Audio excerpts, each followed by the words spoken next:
السلام علیکم ملګرو. دا دوه کسان دي چې یو مشر بابا دی او یو الک دی. دای بازارونو کې ګرځي او دای سره د 500 دیسی نوټونه وي.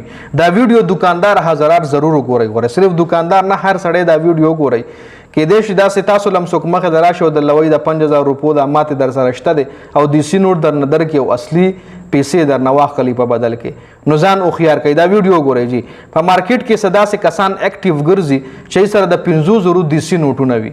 دکان ته وردن نشي، مشر سړی به یا به الک وي، لکه ستاو په شک هم ناراضي چې دی به دوکا کوي. لکه دا تصویر ما ځکه بلر کړی دی چې دا ویډیو مو کته نو دا مشر چې کوم د بار بار د خپل مخ پر صادر بچا رانیولې دي په موقع گیر کړی دی او ورسره د 500 بلا نوټونه هم گیر کړی دي. تقریبا 1.5 لک روپۍ ورسره د 500 نوټونو کې تقریبا 25-30 نوټونه 30 نوټونه ورسره نو 1.5 لک روپۍ ته جوړیږي. دا 30 نوټونه دای پر دکاندارانو باندې ګرځول بچ څوک په چپا کړو چپا کول به په دیسی نوټ په ورکول او لګه سودا به تشته واپس بقایا کې به تسلی پیسې وړي. نو په دې طریقه باندې دای ګیر شوی دي. نو دی بابا غریب د مغدا سے بار بار پټولو په صادر باندې او چاته چې ویډیو کول هغه ته اخر صادر ما په ډیر زړه زړم خفه شو.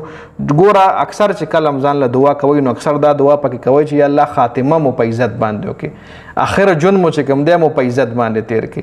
لکه اوس دی بابا په خپل ځواني خدای خبر څنګه تیر کړی وي او په آخرت کې دا وګوره، په آخرت کې نه، په آخر عمر کې دا وګوره داسې ځکه ذلیل شو، داسې ځکه بې عزت شو چې نو په کار دما په انتهایی زړه خفه شو. خو ګوره یو اویرنس پیغام خو به درکو کنه. نه خدا دوه کسان دي ما بلر کړی دی په ځای نور خلک پم ګرځي. صرف دا دوه خو نه دي په پاکستان کې چې دی دوکا کوي، د دنیا خلک دوکا کوي. نو په بازارونو کې ګرځي د 5000 دیسی نوټونه وي ورسره، جیلی نوټونه وي ورسره. دکاندار ته وړي چې دا والا د 100 روپو یا یو بوتل یا 500 یا 200 یا 100 روپو سودا ته واخلي او واپس بقایا ته واخلي. دکاندار له دیسی نوټ ورکی او دکاندار ولا سودا اصلي ورکی او واپس پیسې هم ولا اصلي ورکی.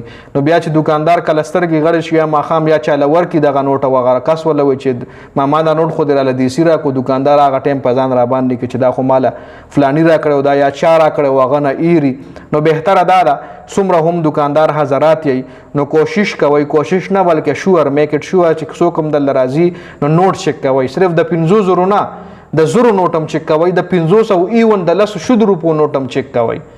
دا جیلی نوټونه راوتري دي او جیلی خلک چې کوم دي ای په دې مارکیټونو کې ګرځي او عام خلک ساده خلک دوکه کوي. اوس یو بابا دغه په دکان باندې ناشته داغه نظر هم کم دی او هغه پیګم داسې خاص نه په نوټونو باندې یو کس ورغو دي سینوټ ورکو انو هغه بابا غریب خو هغه غرق کو. دا بابا خو به دومره غټی نه چې څومره غټ نقصان ورلا هغه ورکی. نو زما د ویډیو مقصد دا چې الګ او خياران شي او دکاندار حضرات له پیغام داري چې نوټونه ضرور چک کوي که د هر څومره نوټ وي او صرف دا نه نور خلک هم د تلشي زنانه هم کې د شي درشي او تاسو د نوټ در کې وغه دی سی وي نو نوټ چک کوي ضرور.